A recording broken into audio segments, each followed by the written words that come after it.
All right, welcome to episode 3 of No More Rice, Thanks. This is the Star Wars special, but not really. It's just this week the new Star Wars movie, episode 7, The Force Awakens, comes out in theaters, and luckily enough, I will be attending. So I thought, since I'm going to talk about it a little bit today, that I'd wear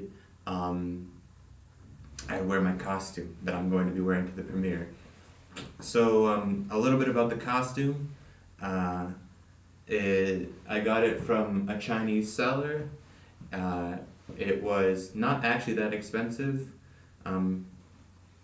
It's a fairly good quality.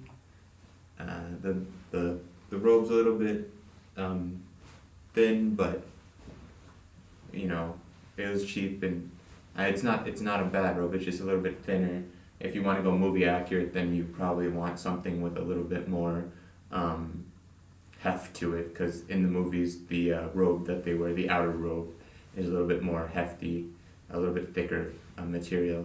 But for the purposes of a costume, it works just fine. So the costume came with the outer robe, and then the outer robe with hood,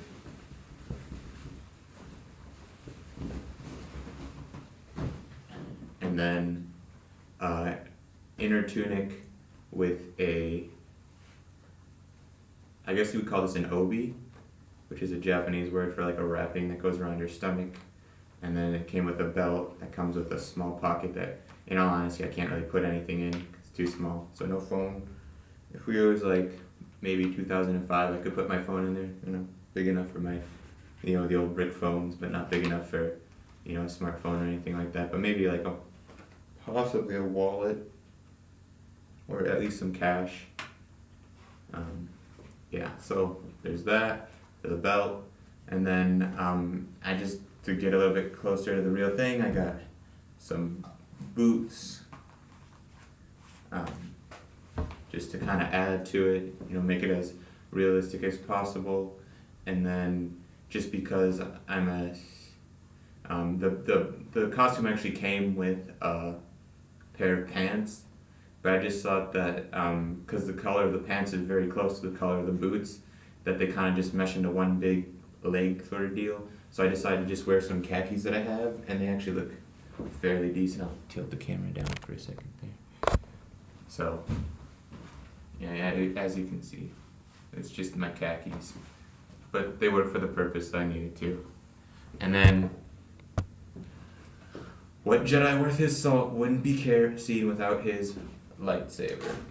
So this one was a little bit of a mix-up. I thought I was getting a different lightsaber, but this is just what there's a company called Rubies. They do Halloween costumes, and this is a Rubies brand lightsaber, so it's nothing too incredible. It's lightweight plastic. The blade is held in with a little hinge switch, so you have to move that to extend the blade. The blade's long enough though, so that's good. It's long enough it looks like the real blade, but it's a lighter material. It moves a little bit, so it's not sturdy. So I can't like be bashing on people with it. It is definitely for a costume.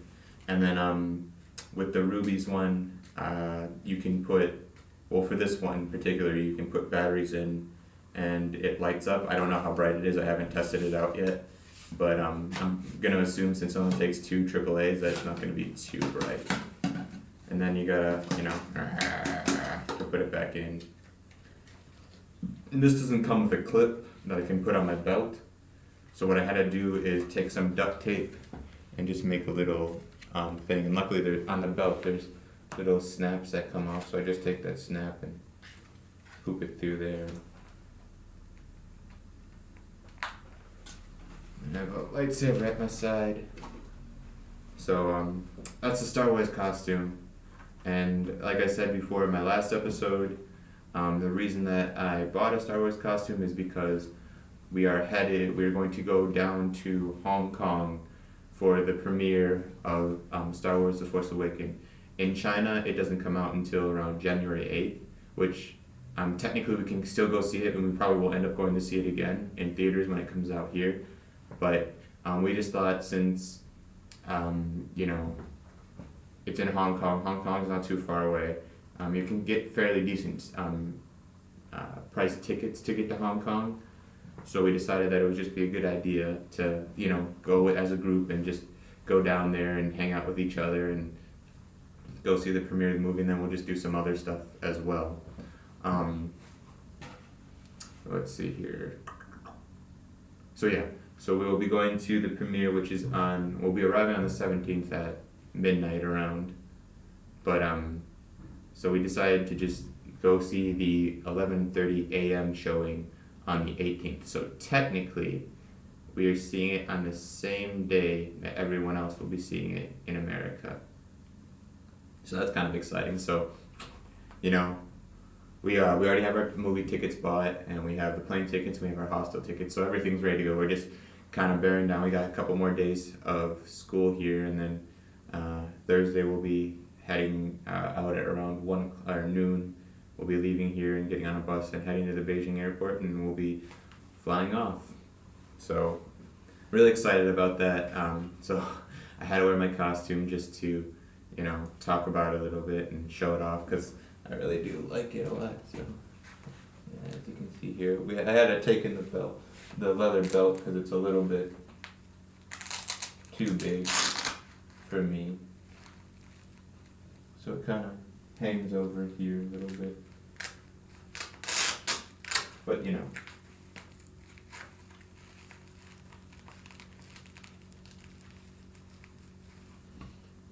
Not too bad. No one's going to be really looking at my back, so that's fine. And it just makes me feel cool. I'm a Jedi, so. You are enjoying this video right now. Just kidding. Well, yeah. So, that's my Star Wars costume, and that is the Star Wars portion of the chat. So back down to the couch where we usually are. And now the only other thing that I really would like to talk about is an update on the dancing, because it's still an interesting story unfolding. So as I told you in the last episode, my students had told me that they wanted me to participate in a dance party. I thought it was a party, but what they really meant to say was competition. So I danced for the first round, and yay, I got accepted. I passed on to the next round. But for whatever reason, instead of doing a solo act, they wanted me to join another group of people that were doing a dance. And I said, okay, but I haven't really done any or memorized any of their moves, and I haven't seen how they dance. So, and they're like, oh, that's no problem. What we want you to do is just do a dance before ours, and then we'll do ours, and then at the end we just want you to come and show up at the end of our dance. I thought, oh, that's simple enough, that's easy enough. So the night of the thing came. Once again, it was like it was an hour or so of practice, maybe even a little bit less this time. I did practice a little bit with them, just practicing what they wanted me to do, because I'm supposed to come into the back of the group while they're dancing, and then the way they described it to me was shove us to the side and push up to the front. So like they wanted me to shove them. I was like, no, because they're like, you're the best. And I was like, no, please, for the love of God, don't call me the best. I really, it's not. So anyway, so I practiced with them a little bit with that little thing, and then I just kind of added the little dance at the beginning. I will be putting a video online as well, like with the first one, just showing what it looked like. Someone took a video of it. Initially I danced to Zed's Save the World, or not Zed, who is it? Swedish House Mafia's Save the World, featuring Zed, or remixed by Zed. So that's what I danced to, and then I was supposed to freeze, and then a girl would come looking for me, and I was supposed to run away, and then to the back of the group and pushing forward. So, fun thing about China, or at least this show or whatever they were putting on, they actually have someone that comes in and criticizes the students on their performances. And the best part about it is that the person that's criticizing is not part of the actual show. They just have someone come in and tell every student act what's wrong with their act, which I'm not here to make any statements, but it's just, oh, it was weird to hear. So we were like, we did our dance, and then you hear this Chinese guy saying stuff to the students, and you're like, well, what's that about? I mean, I speak a little Chinese, but not enough for that. So I asked my fellow students, not my fellow students, I'm a teacher. Micah, you're a teacher, not a student anymore. I asked my fellow teachers what they were saying, and they were like, well, they're just criticizing some of the aspects of the performances. So for ours, they said that it seemed like 2x instead of 1, which is true because I did my song, and then the audio dudes took a pause and then started the second one where it was actually supposed to be just one performance. But like I said again, the person that's criticizing doesn't actually have any context with what the show is supposed to look like. They just are based on what they're seeing right in front of them. So some of the criticisms can be easily fixed, but they're still being criticized. And I don't know, it was an odd situation. So needless to say, we went on to the next group thing. We made it past the second round of checks, and this next check that's coming up, I won't actually be here. So tonight they're telling me that I have to go to the stage where they're gonna perform it, and they're gonna try to get everything ironed out and have us do the act so they can show it to the people during the actual checkout. And then hopefully the last performance will be the week after this, next week on the 27th.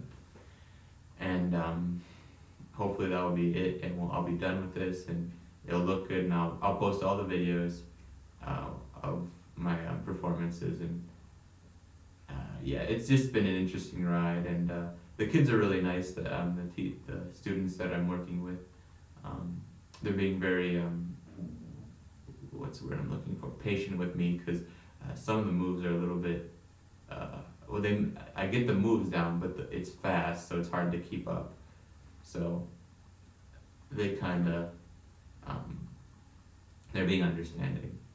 So that's really what's going on right now. I got Star Wars and dancing. That's pretty much it. And well, obviously I also have finals that I have to give for all my students, and so that's it. But the semester is about 3 weeks, and then it's done, and then winter vacation, and then I booked my tickets to go to Hiroshima, and I booked a ticket from Shanghai to Taipei, so that I'm looking forward to just taking a vacation and getting away from everything for a while and just traveling. And I will be meeting up with one of my fellow teachers in Cambodia for a little bit, and yeah, so I'm looking forward to Japan and all the other places I'll get to see, and hopefully everything goes on without a hitch. But never expect perfection. Always plan for a little bit of disaster. So other than that, that's all that I have for this week. I'm really looking forward to the Star Wars movie, and like always, thanks for watching, and may the Force be with you.